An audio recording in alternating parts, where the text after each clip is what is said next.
I guess every superhero needs theme music. No one man should have all that power. The clock's ticking, I just count the hours. I don't remember what comes next. I'm out of bars. 21st century, it's all bad. You listen to that first part, like we had like the general authorities that when they're there, like the 70 or the 12. They're on. I don't know if you guys have ever seen them. I have seen that. Have you ever seen them do it? I have never been looking at it. I looked at them. The Iowa that. State game. They did it at the Iowa State game, and they did it at the Texas Tech game. At least I know because it was like Elder Gilbert was there. That would be so funny to just watch Elder Anderson, Elder Razband. They got their arms around like their wives and stuff, and they do it. Dude, it's tempting. Elder Gilbert is the most he is the most zeroed in on BYU sports of any of them because he was in the church education system like most recently. Yeah. So like he goes to the games like everybody else was sat down. He was stood up. Mm-hmm. It was so funny. Like so when I saw them do that when we hit turbulence both times, I was like against Iowa State and Texas Tech, I was like, we are winning this basketball game. We have divine help, but also we didn't even need it. That's crazy. I have an unnamed source. I haven't asked for permission, but he told me. Source.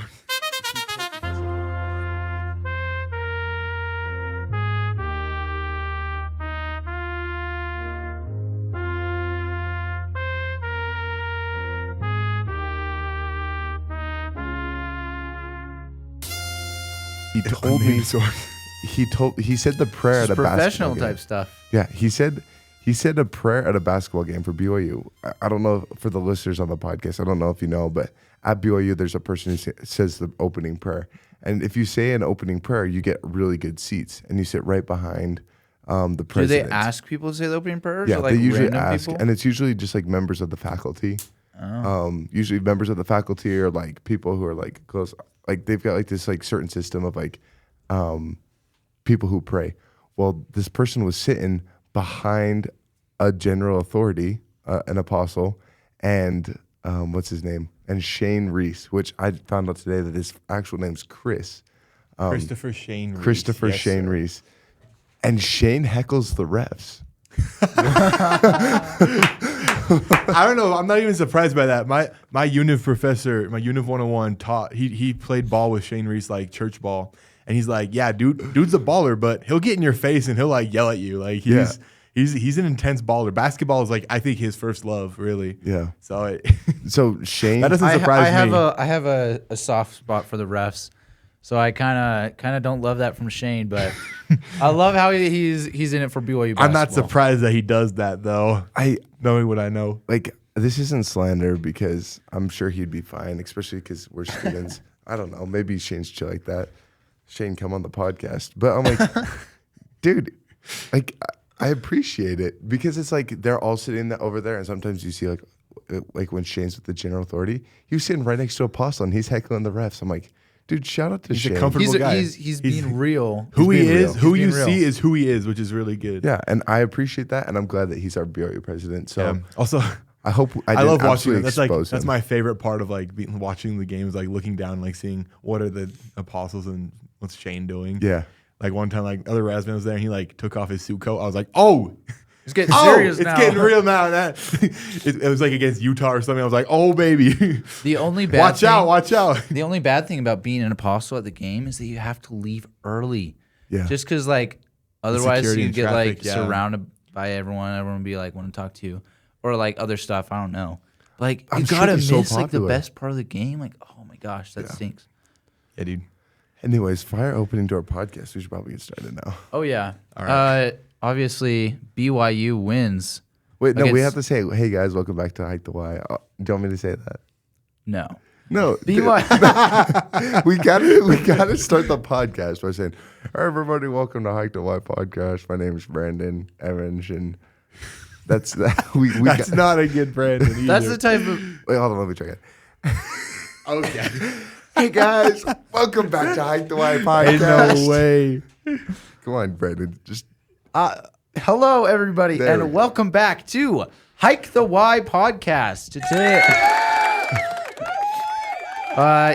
so BYU, the last couple of days has been on fire in the Big 12 tournament, and BYU gets the win over over Kansas State on Tuesday. And then yesterday against West Virginia, a 20-point victory. Honestly, two pretty different types of games. BYU put up 100 on Kansas State and then held West Virginia to 48 the next day while only putting up 68 themselves. But they get it done either way. What is your guys' take on those two games? How do you like watching this? It feels like new look BYU team with the energy they're bringing. I'm really liking this BYU team. I said a couple of weeks ago that if BYU didn't have this kind of confidence going into March Madness, that they wouldn't get very far. But I'm liking to see this new BYU team. They're going into March with a couple of wins under the belt. Hopefully today they get a win over Houston, and maybe they play TCU, Kansas. I just don't see BYU stopping anytime soon. I feel like as soon as they've gotten to the tournament, the players that needed to step up have stepped up. And I want to give some love to Kostic and Diomande. Those are two players who I didn't expect would pop off in the postseason. But Diomande's defense, just getting steals, getting after the ball, and bringing energy to the court has been quite impressive. The other one is Boop. Boop has just been getting so many excellent rebounds. He's also bringing the energy. And I love the way, I've loved seeing AJ Dybantsa, Diomande, and Boop all interact. Because those are kind of some players that I've never really seen interact that much. And so now there's a little bit less weight off of Rob Wright's shoulders. Rob Wright hasn't been scoring. And that's not a bad thing. I don't think it's because he's not playing well. I think he's playing very well, but he's only getting 14 points. I think it's just because we have other people kind of carrying this BYU team. So I'm super excited. Yeah. Go ahead, Connor. Honestly, I think it's two very different looking wins, like Brandon said. I think it was really encouraging.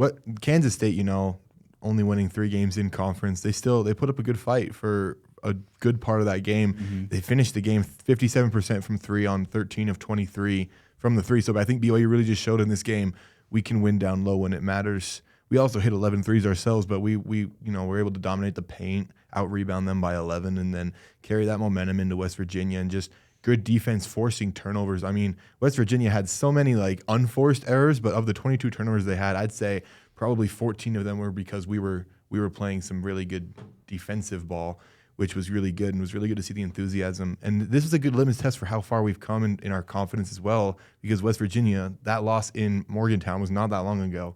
So for us to come back right now where we are, I think is really, really good. Yeah, I'm really loving this BYU basketball team right now. I'm literally in my dorm room watching the game, and I'm just yelling, yes, finally, this is what we need, because BYU is bringing the intensity. And I think one of the most interesting things is one of the guys we talked about a lot was Alexei Kostic.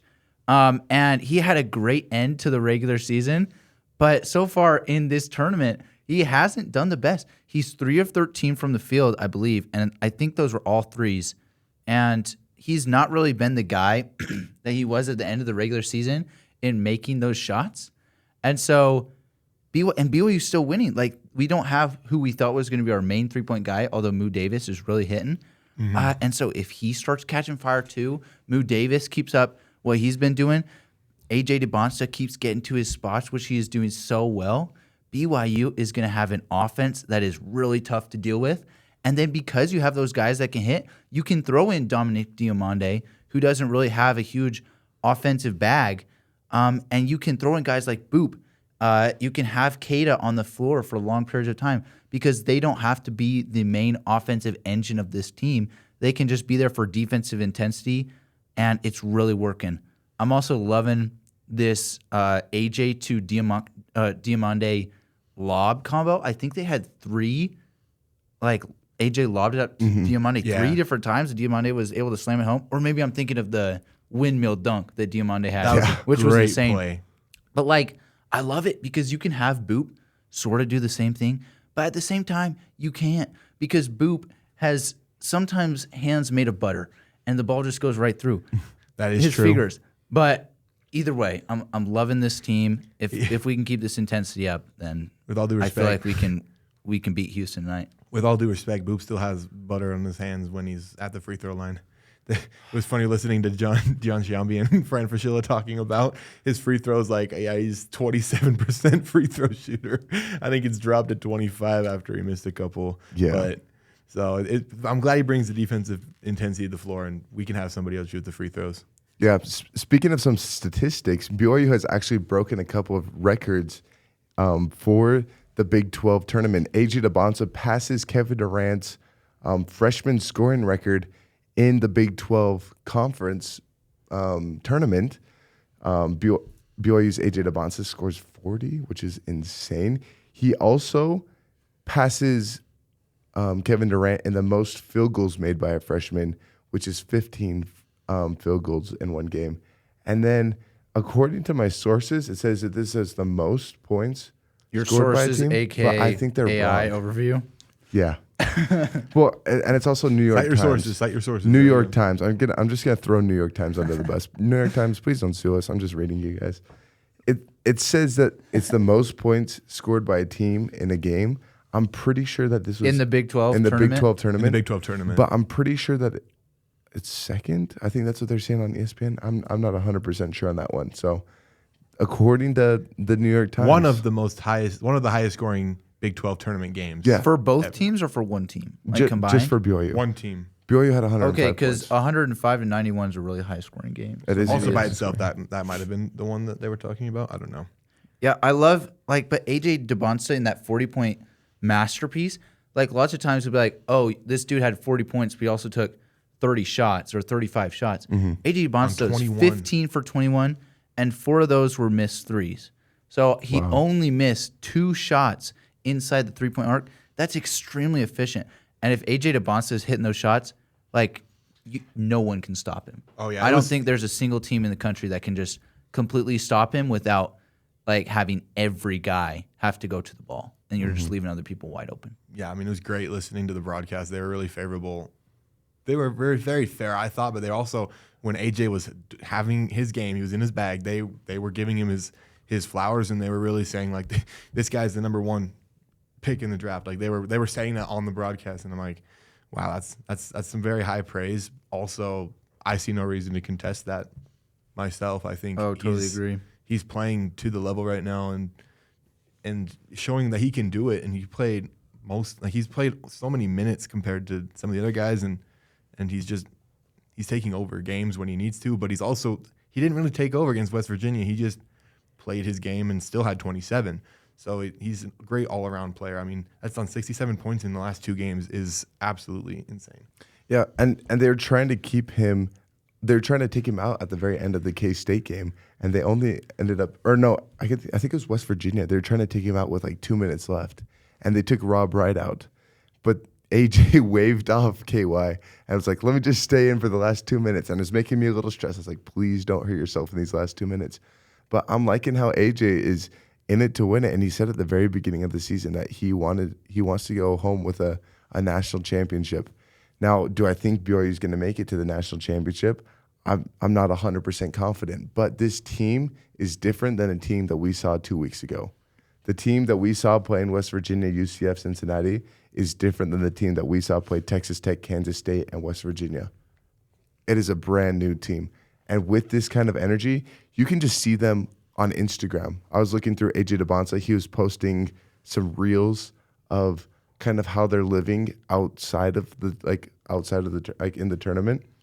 And they're having a really good time. The chemistry and the positivity of the team is at an absolute high. So I'm super excited to see how that translates to the game tonight against Houston. And you know what? Maybe a loss to Houston won't be too bad because we'll have a little bit of time to rest for March Madness. Yeah, I mean, I've been talking to some people today, just asking them like, how do you feel about the BYU game tonight against Houston? And most of the people I've been talking to are like, well, BYU's been playing really good recently, but Houston's Houston. Like, BYU is going to lose tonight, and that's going to be okay. And I'm like, guys, BYU has a really good chance. Yeah. I don't love how Houston has some big guys down low that can really beat up on our big guys. But I think BYU's defensive intensity has risen to the level that we are right up there with Houston on the defensive side of the ball. and I think we're clearly a better offensive team.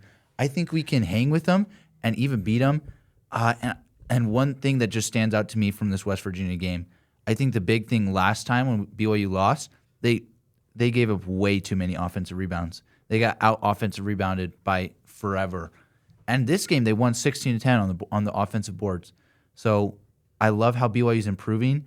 BYU has the momentum and energy. Houston hasn't played in a decent bit.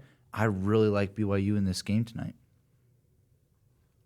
Yeah, we'll have to see. I think it really is going to come down to if BYU can play as efficiently and as with as much energy. You know, playing their third game in 3 days, that's quite a task. I've never had to do that for anything either, especially not at this high level, obviously. But I think it just comes down to making Houston make mistakes that maybe could play into it when you get out of your rhythm. Because Houston's last game was against Oklahoma State at the end of the regular season, and they haven't played since. So I think, this is a great chance for on March 7th. So, going 5 days without a game is not too much, but we'll see if that might disrupt their rhythm at all. And BYU, having played a game yesterday, might be in the same rhythm, because we've been really lucky to play at 5 p.m. Mountain Time each of these days. So, we're not playing super late one day and then super early a different day. We have our rhythm, I think, now for how to prepare for a Big 12 tournament game. Yeah, Connor, just going off of exactly what you said, the key to success tonight is making Houston turn the ball over. We saw that last night against West Virginia. They had 22 turnovers in the full game. That is insane. Sometimes you'll get it's such a sloppy game. 15 maybe, but 22 turnovers by West Virginia. And BYU was getting frequent stops and even some free throw attempts coming from West Virginia where they came up empty-handed, just not even scoring. So the key to success tonight is getting some stops against Houston. Last night we saw a defensive battle. The night before we saw an offensive battle. It's pretty funny because we saw 105 points, and then the next night only 65, 68. Yeah. And that's not because BYU was running out of steam. It was because West Virginia has a very good defense. But going against Houston, I can see this game turning a little bit more like Kansas State, being more of a higher scoring game. I could see the final score being around the 80s or 90s range. But I think BYU's key to success tonight is exactly what Connor just said. Just don't turn the ball over and make the other team turn the ball over. Get some stops. Yeah. Okay. I think we're pretty close to done talking about the BYU wins. I just want to ask, for BYU's game against Houston tonight, who is the key player? Who do you think is the key player for BYU to bring this game home, to make sure BYU can get this win? Because Houston's a really good team and BYU's going to have to show out. But who do you think is the key guy? I would say Kennard Davis Jr. I think he was the unsung hero last night against West Virginia, having 20 points. He was just a phenomenal player. Of course, we're going to need AJ Dybantsa. He's so good at making opportunities for other people.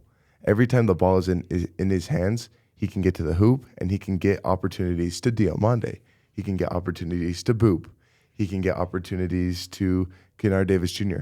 But I think Kennard, especially after coming off of being the player of the game and having 20 points against West Virginia, I can see in his confidence just rocket up. And I can see him being able to pop off a little bit more tonight and taking a little bit more pressure off of AJ Dybantsa and Rob Wright. Yeah, and he's going to have to work on the defensive end.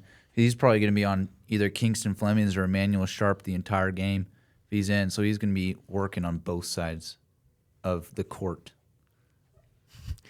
I'm going to say we need Keba Keita to come through. I'm looking at the stats for his last game when BYU played Houston in Provo in February. He played 22 minutes, only had 4 points on 1 of 6 field goals. Obviously, defensively, he was spectacular, so that part needs to stay. Just a little bit more offense would have helped us then, and it would help us today to be able to have that option. Whether he actually gets the ball or kind of just draws the bigger men away from our players at the mid-range, he could be he's a great asset. He had 3 blocks in the first game. He's going to need to have another night like that. Yeah, I totally agree. For me, there's a couple of guys. I feel like this whole BYU team needs to come together, but I think Rob Wright is going to be huge. He hasn't had his best games in this tournament so far. He had a decent game against Kansas State. He had an okay game against West Virginia. Didn't do anything particularly special because BYU's been going to AJ. But I think Rob Wright is going to need to create a lot in this one. And then Hadim Boop, we've been giving him a lot of love, and I'm going to give him some more. He needs to be the guy down low who can actually get some rebounds. We need to get some Boop jerseys for this podcast. That would be so fun. We need 3 number 7 jerseys in this podcast because we talk about him and we love him so much, but he deserves it. Shout out Boop. I do want to say that there's breaking news. According to @JackHarper on X, he says, super unfortunate for Houston. Sources have confirmed that Moo Davis, Dom, and Kadeem Boop all woke up today. Yeah. Houston, we have a problem. Shout out to Boop Watch for posting that. I just gotta give some love to Boop Watch, Kostic Enjoyer, and also the other one, Dom the Bomb Lover. These accounts are Dom the Bomb Lover has to have been just popping off over the last couple of days, huh? It has been, bro. And they follow the podcast on Instagram. So go. They follow our podcast. They follow our podcast on Instagram. Shout out. All 3 of them. So go follow Shout those out. guys. But also go follow Hike the Y podcast on Spotify. But I just want to say thank They you. are already. They're on Spotify. They're I'm listening. on Spotify. on Instagram. On Instagram. it just Hike the Y on Spotify sounds so good. Go listen to Hike the Y. No, go watch and like and subscribe on Hike the Y on Instagram. There you go. And so shout out to Boop Watch for saying that Houston has a problem, and it is so unfortunate for Houston that Moo Davis, Kadeem Boop, and Dom have woken up. I this thought morning. you were gonna say something like Kingston Flemings is Out or something. I was scrolling ESPN. I was like, oh boy. But Turning into like Adam Schefter over here. He's like, oh, we're on the breaking news right now. yeah, BYU. Oh, I'm so excited. And I mean, the game starts in 45 minutes for us. Yes, sir. So, Yes, man, sir. Hopefully we can get the dub. All right. Are we done with our hot BYU takes? Because I have something I want to move on to that I've been go waiting ahead. a couple of days. We've been If waiting you- on this. We've been waiting on If this. you listen to the last podcast, which it'd have to be in the future because there's one listen on Spotify right now, and that was me. If you listen to our last podcast, you know we were excited about giving our takes on the Player of the Year awards in the Big 12. And that is what we are going to do right now. Kicking it off, Jaden Bradley wins Player of the Year in the Big 12. Who? Averaging 13.4 points. Who? Jaden Bradley of Who? Arizona. Never heard of averaging him. I gotta 13 Google him. I don't Are know you who kidding that me? is. What's his name? 13 How do you spell it? Okay, I know you're trolling. 13.4 points, 4.4 rebounds, and 9.5 assists a game. Or wait, no, that's wrong. That was field goal makes and field goal attempts. Okay. ESPN stats are messing me up. He's got 12, rebounds. I gotta 12 scroll points, down. 3.4 rebounds, 3.7 assists, 1.8 steals. You're looking at the wrong guy too. Dude, that's according to University of Arizona Athletics. So It's dang. something in the ballpark of that. ESPN says he has 13.4 points a game. But anyway, he led Arizona this year. He was kind of their guy, their go-to man. He was able to pull up in the mid-range. He kind of destroyed BYU when they played. And I don't know. I feel like JT Toppin or AJ Dybantsa should have been Player of the Year. What are your guys' thoughts on this one? I've got a biased opinion about this one. I do like one thing that AJ Dybantsa said. He was interviewed, and they're like, "Why didn't you get Player of the Year?" And he's like, "Well, we weren't really part of a winning team." And even though the AJ Dybantsa has been doing so many great things, BYU was not a winning team in comparison to Arizona. Like BYU definitely like 10 losses. That's great. Arizona only had 2 on the whole season, and they beat teams like BYU. They beat other great teams in the Big 12. And so it's got to be someone who's on a winning team. And I guess that is definitely a fair take from AJ Dybantsa. But when you look at what AJ Dybantsa has done, even on a team that might be kind of mediocre like BYU, when it comes to wins, mediocre record, yeah. a mediocre record, it kind of shows like that that AJ Dybantsa is definitely the better player statistics wise. You just look and see AJ Dybantsa drop 40 points. You see him drop 30 points. He's averaging like 30 points in the last like how many games? AJ Dybantsa is just in a different league. And I feel like he's definitely a better player than Jaden Bradley when it comes to stats written on the board on ESPN. Maybe this is a bad take, but I would definitely take AJ Dybantsa over Jalen Bradley because of just like the statistics that he was able to put down, even though BYU didn't win. But it does make sense that they chose someone from a winning team. I mean, it does make sense, but also it goes to the most outstanding player, right? They could be putting up 30 points a game and losing every game because they're not on a good team, but the player can still be the most outstanding player in the conference. So I don't know. I think the floor presence is also one thing I look at where like AJ Dybantsa on the floor, like his impact in a game versus Jaden Bradley. Jaden Bradley has been, because of his winning team, like his teammates, there's less pressure on him sometimes to come through, where Jaden Bradley, like he doesn't have to go crazy every single game. AJ Dybantsa, his performance is more closely tied to BYU's success than Jaden Bradley's is to Arizona's, I think. Yeah, this is something that really annoys me. I love Jaden Bradley. I think he's an outstanding player. I honestly feel like Braden Burries was right up there with his impact on the team for Arizona. And like I feel like Arizona is just a great team in general. I personally think that JT Toppin should have won the award. He was an outstanding rebounder, defensive player, and he putting up 25 points a game almost. But he got injured near the end of the season. And then he also won last year, and I feel like that's going into the voting. And I don't like that in the NBA with the MVP awards. No. And I don't like try that not here. to give repeats. Yeah, I don't know. If repeats deserve, I mean. Jaden Bradley is a very deserving player. But I feel like if you just take an average fan, and this isn't the best way to look at it, obviously, but if you just take an average fan and say, hey, look at the Big 12, like you don't know anything about any of these situations, like you'd choose AJ Dybantsa or JT Toppin. And I just don't love how it has to be a winning team. Yeah. Because sometimes you just have a team that sucks. Or in like AJ Dybantsa's case, Richie Saunders gets hurt. Dawson Baker gets hurt at the start of the season. Nate Pickens never even touches the court. It's like, come on, I don't know. Yeah. I don't love it. I think if you were to blindfold this, like put just stats and say, this is player A, player B, player C, and you were to go up to a person and say, this is the definition of someone who's really good at basketball. They get a lot of these points, they get a lot of rebounds, they get a lot of this and this and this. And you were just to look on stats, I don't think that you'd be choosing Bradley and you'd be choosing Dybantsa or Toppin. But, you know, AJ Dybantsa did win Freshman of the Year. Maybe they're like, well, if AJ Dybantsa already won Freshman of the Year, how can we make him Player of the Year? Because now he's just dominating all of them.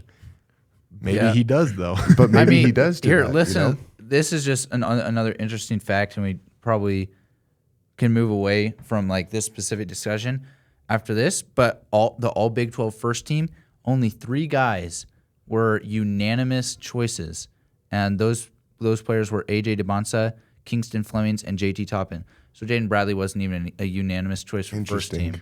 So yeah, just a little bit of food for thought.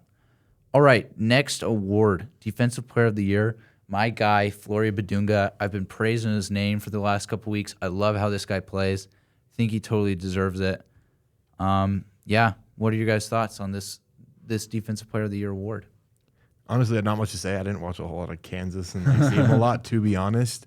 But I have seen his name. Whenever I did watch Kansas, his name always did pop up, and he always seemed to be doing spectacular on the defensive floor. So I do have no reason to dispute it. There we go. Yeah, I would want to give some love to Flory Badunga because I was kind of going back. I just barely got back from a mission. And so I was watching some basketball players who have stayed, especially from last season.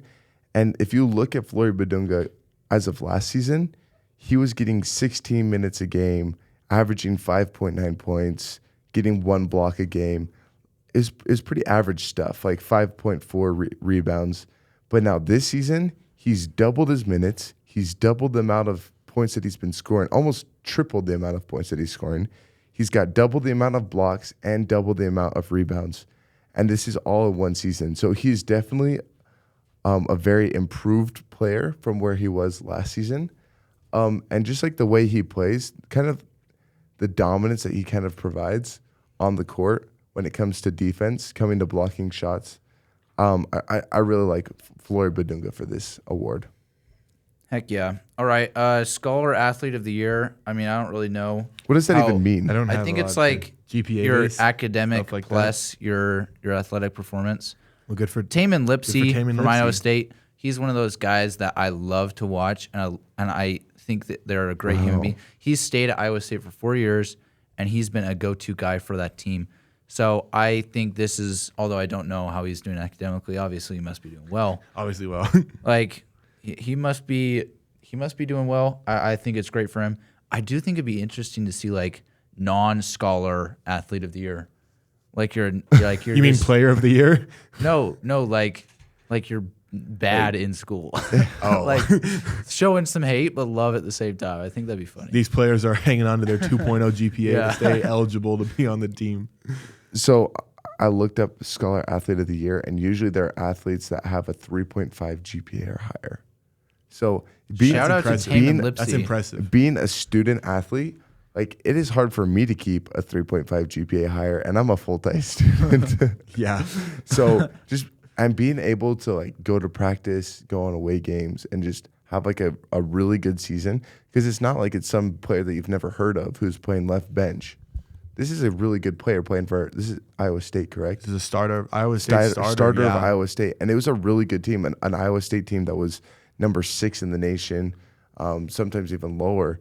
And I'm like, dude, that's impressive if you're able to get a 3.5 or higher GPA. That's impressive. So Puts Yeah. the student in student athlete, and he puts that first, and that's a diminishing quality sometimes. So I like celebrating the dude like that. I'm really hoping AJ Dybantsa puts the student and student athlete first too. We'll see. Maybe He says stays at his mom BYU. wants him to graduate. Yep. His mom wants him to graduate. Speaking of AJ Dybantsa, freshman of the year, we already kind of talked about this. Was the clear pick with Darren Peterson out for a decent bit. Yeah, he's led the nation in scoring, now averaging over 25 points a game after that 40-point performance at Kansas State. Yeah. So shout out to AJ Dybantsa. We've already been praising his name. Let's praise it a little bit more. I've got a fun fact real quick. His favorite class at BYU is the Book of Mormon. Yes, sir. I don't know if you guys heard this. It's pretty funny. I did hear this. They mention it every single broadcast. Like when they want to glaze AJ Dybantsa a little bit, they're always like, and you know what? His favorite class is the Book of Mormon. It's for all students. And I appreciate it because I know sometimes it's hard to bring religion into sports. But shout out to all of the broadcasters who are like, yeah, AJ Dybantsa, he loves reading and going. I don't know if he loves reading. He loves going to Book of Mormon class. And yeah, and if you don't know, AJ Dybantsa is not a member of the Church of Jesus Christ of Latter-day Saints, which treats the Book of Mormon as religious text. And so he's showing love to maybe something that he doesn't fully believe. So like that just goes to show you can accept all religion and respect all peoples. Yeah, and you know what? This is a Christian university, and he's also I don't know actually if he's a Christian, but he's also just like a really good guy. And so it doesn't necessarily mean you have to be a member of the church to be playing here at BYU. But just shout out to him for being able to join the culture here at BYU and love the Book of Mormon and being able like the class and just being able to be a student of religion here at BYU. Yeah, but the student and the student athlete there. All right, newcomer of the year, and I also Boop? feel like this. No, Boop's not even close. By the way, we love Boop, but No. he's not close. Newcomer of the. I feel like That's this a guy. bad take. I feel like this guy. Okay. This guy could be clutch player of the year too. Melvin Council Jr. for Kansas. So many clutch moments. So big with Darren Peterson out for a lot of the season, and he really helped this Kansas team through the low of lows. And he was still a guy through the high moments.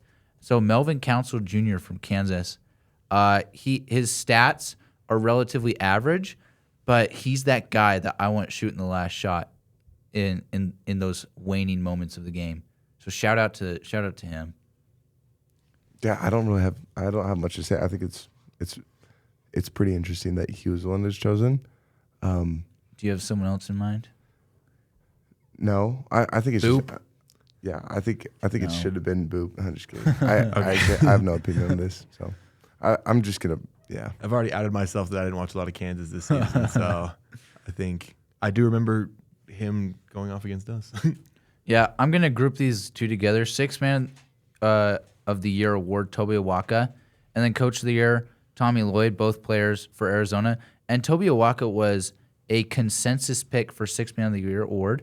And the thing that I love about this is that Toby Awaka last year was a starter for Arizona. He would be getting 30 minutes a game, or maybe not 30 because they had the starting center for UNC now. I'm spacing on his name. But anyway, he'd be getting minutes, and he'd be starting. But this year, he's come off the bench. He's been a great guy for Arizona, and he's totally accepted that role.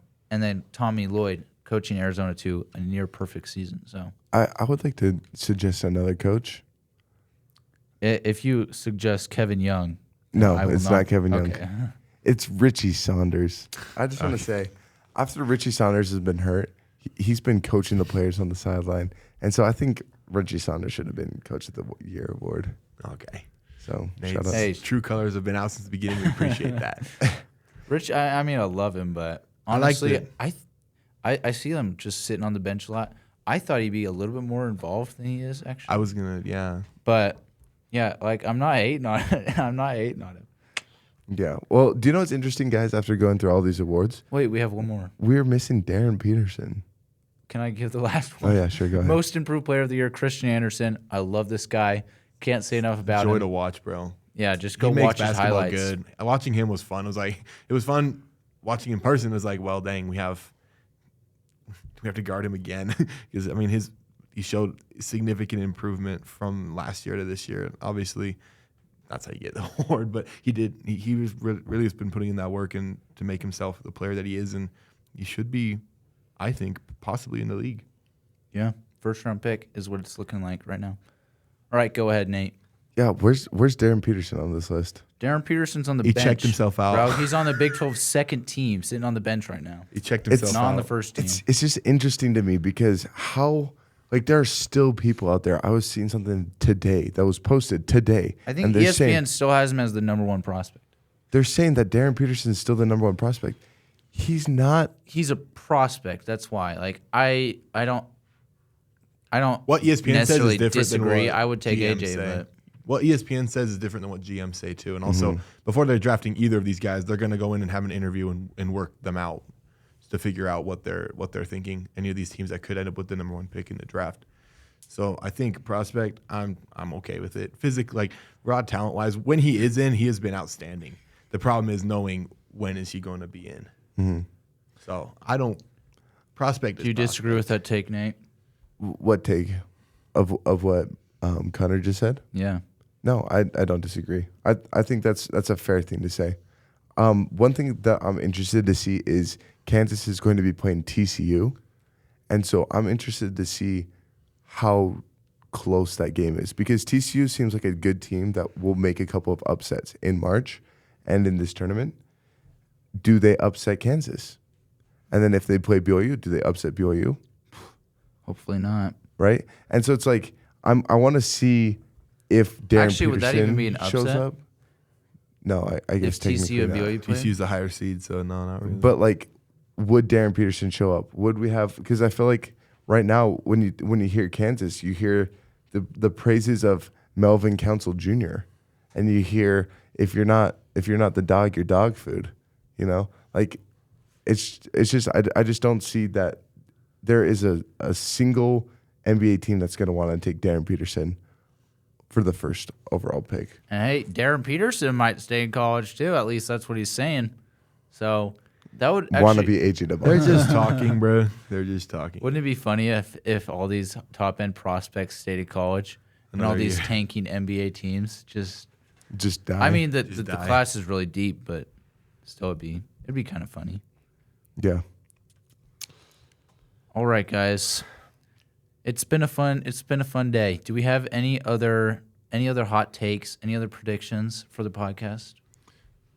I do not. I don't think so. I do want to just give a quick overview of like some things that surprised me in the tournament. I was surprised about Texas Tech and Iowa State. Watching Texas Tech play, I was a little surprised. They came out so flat.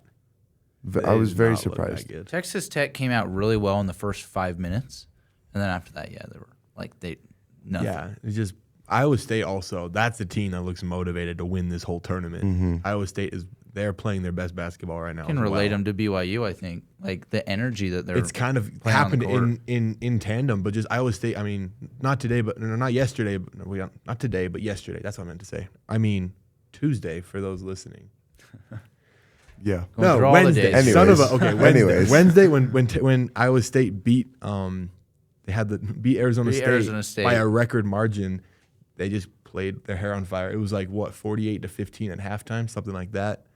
And Iowa State definitely saved their best ball for the postseason, and they might be a team to look out for in March, even though we were saying we couldn't really trust them maybe. Yeah. They are looking like a run to the 2 line, especially because, this depends on what happens to Houston as well. I just want to give one more hot take.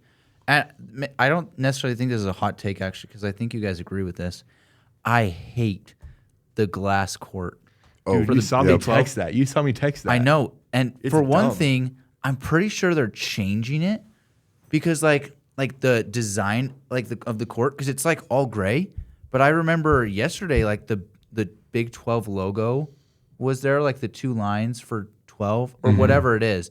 And then today it was like a slightly different design. I was like, hold on, you're changing the court like in between games? Like, even though it still looks the same gray? It's dumb. It's so dumb. And then also, like, there's so many players that are slipping. Yeah. Every game I watch, like, every couple of minutes, a slip. I'm like, this should not be happening. They also changed the color of the 3-point line to a lighter shade of gray. If you go back and look at some of the older games, the 3-point line's really dark. And then you look at the game recently, it's a lighter gray. And so I'm like, It's just there's stupid. no And, way like, that when they you don't throw- see what people are saying about When the you court. throw down a dunk and, like, the glass, like, shatters, Yeah. if you haven't seen anything, That's go look tricky up as go heck. look up a dunk. Like, the glass shatters in the 3-point arc. I'm like, I can see the vision, but that's just not cool. That's not how it works. Like, I'd rather just see the player celebrate. The Jumbotron is what that's for. Like, they're showing like the highlights and stuff on the floor. If I'm a coach trying to drop a play, that's distracting as heck. I think it's this one And of then the the dumbest court things that. disappears during a timeout. Yeah, Have you guys like seen it's that? just black. And then, like, It's like- show stuff. I'm like, what the heck? It's just dumb. Like, I don't think it's a very. I see the vision also kind You of. can't but even not point to the court and really. be like, go right there, because it's like a freaking ad playing or whatever's going on. It's just dumb. It's like Jumbotrons are for that. You don't need to make the Jumbotron on the court. Yeah. I think it should never come back. And they keep saying, oh, and you'll probably see this in the court near you or like in the NBA. Like, I I'm hope like, not. I hope not. I hope I never see this court ever again. But actually, Why choose that's gray? kind of rude. Go back to the drawing board, drop a couple more. Try it things. again, but give us wood Try in it the again. meantime. Give us wood in Yeah. the meantime until you figure out something better than And this glass, whatever you did. I see where the Big 12's coming from. It's definitely way cooler than like the SEC and some other places, but it's cool just because it's different. I mean, I still love the retro look. I love the SEC's court because it's wood. Watching the SEC and the ACC tournament, I'm like, oh, this feels like exactly like March. And feels watching nice. the It Big feels 12 nice. tournament, I'm like, it Feels feels, good. like If a you- cloudy day. Yeah. It feels like a video game tournament or something like that. It's like I came Yeah. to watch a basketball tournament. Like, Yeah. it's not. If you want a gray court, put gray wood on. Like, you can do that. And also, do not recommend the gray court. I don't recommend that either, but it's better than At least it's not like light blue or something. I mean, it's like West Coast Conference courts where they did in Orleans Arena in Vegas. They did look different than like the other ones. They were not just traditional hardwood, and I was fine with that. They made it look a little different. I think Big 12 just is trying too hard on this one, Yeah. and that's all that I have to say. Hey, about at that, least really. they're putting forth the effort. Like they're trying. I like that. At least they're trying on the court. They did not try on the advertisement. The one that's just like the guy in the Big 12 jersey, like dunking, whatever. It's like It's a different game. We shine so bright they can't help but watch. I think that's a dumb way to a dumb commercial for such a good conference in basketball. It's Yeah. like you could have done better with that. I think. Yeah, we should go talk to BYU advertising majors and see what they think about that. Anyways, guys, I know it's we're at 45 minutes, and it's kind of like towards the end of the podcast. But Selection Sunday is this Sunday, and this is going to be our last podcast. I want to talk about momentum, just super quick, because I know it's late and the BYU game's about to start. Let's just do a quick around the table. Who's one team that's got momentum going into March that you really like? Ooh. Because people back at home, they're going to be choosing their brackets on Monday, and they're probably not going to be able to listen to our podcast before then. So I can start us off. I think some teams that have momentum are TCU, BYU, Iowa State, and UCF. Those are all a bunch of teams that are right now, like UCF, they kind of go back and forth. Either they're in the bracket or they're not. But Iowa State's for sure making it. BYU's making it. TCU, I'm not 100% sure. I think they're TCU's locked in. They're locked in now. All three of those teams, I like where their energy is now. If all three of them were to lose, like Iowa State just beat Texas Tech today, so they're going to be playing they're going to play the winner of Cincinnati and Arizona, so maybe Arizona. UCF in Arizona. Arizona. UCF. I don't know why I said Cincinnati. UCF. If Arizona wins that game. They did. Arizona beat UCF by 20. Arizona beat UCF today, 81 to 59. Are you talking about the next game? Yeah, I totally forgot about that. Okay, sorry. If Arizona beats... Like, UCF has a little momentum. They just got wrecked. If Arizona beats Iowa State, I can see Iowa State still having momentum. I still see UCF having momentum even after they've been beaten by Arizona. I could see BYU still having so much momentum after losing to Houston tonight, if they do. If they don't, and then they end up losing down the road, I still feel like BYU has way more momentum, and a lot of people have already kind of checked them out mentally, saying, "Okay, this isn't a team that's going to win in March. I'm not choosing BYU." Well, guess what? BYU's back. BYU is back, and I can see them coming back. And TCU is also another one of those teams where it's like, "Oh yeah, TCU. Oh, I hate." Frogs. I don't know what to say. Okay. It's like the people who choose their brackets based on the logo. Based on the mascot. Those are the most successful brackets that I've ever seen, by the way. I'm just saying, you can't go wrong choosing BYU, Iowa State, and TCU first round. That's my opinion.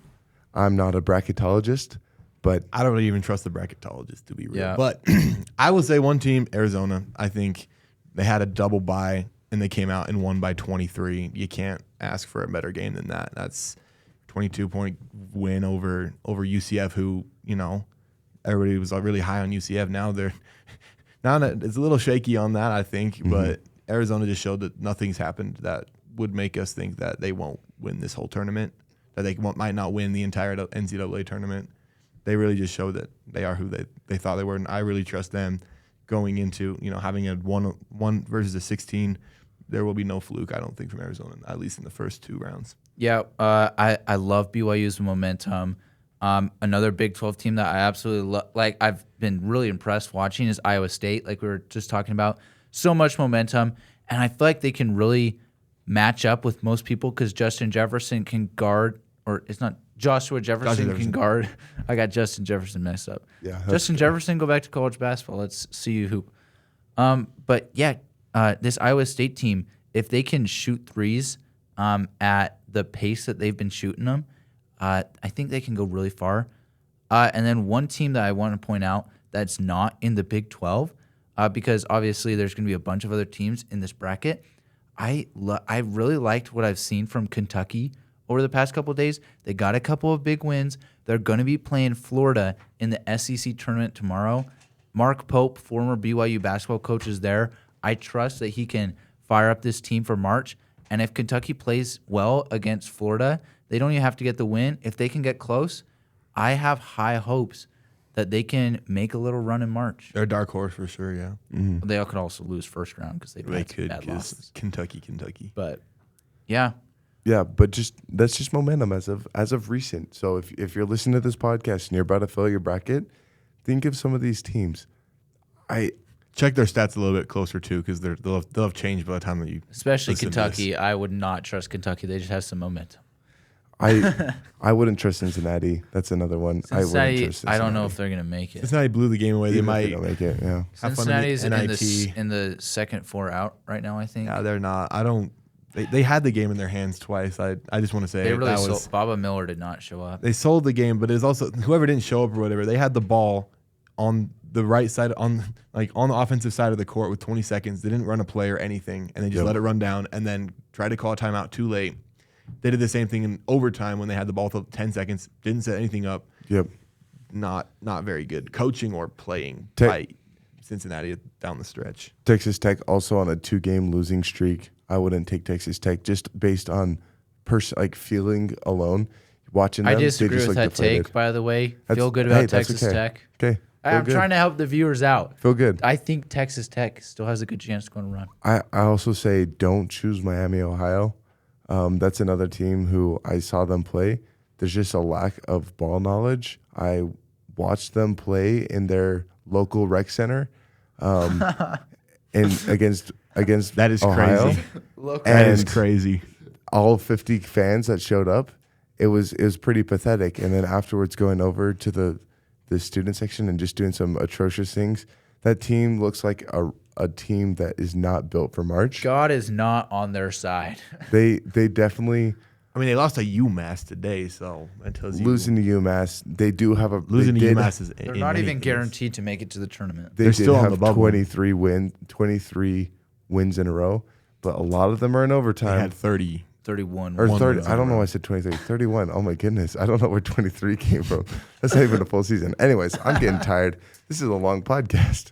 Dang. Everybody, thanks for listening. Oh, I can't do it.